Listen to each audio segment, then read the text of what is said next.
Фудбалскиот клуб Зрновка од Зрновци имаше сили и средства само за една полусезона во третата фудбалска лига Исток.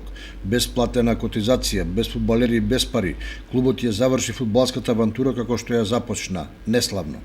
Сега останува да се види како откажувањето од првенството ќе се одрази врз лигата, која може целосно да крахира. Дека работите во третата лига Исток не се како што треба, зборува неодиграниот надпревар во Пешчево помеѓу Кит Гој Зрновка, бидејќи гостите не се појавија на теренот. Немале доволен број на играчи и ја немаат уплатено котизацијата.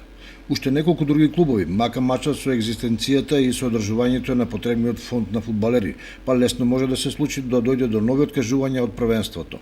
А тоа ќе значи крај за третолигашката фудбалска приказна за оваа година и додатно комплицирање на работите околу конечниот исход, односно епилог, кој неки има свое влијание и по вертикала за пополнување на втората лига и така натаму.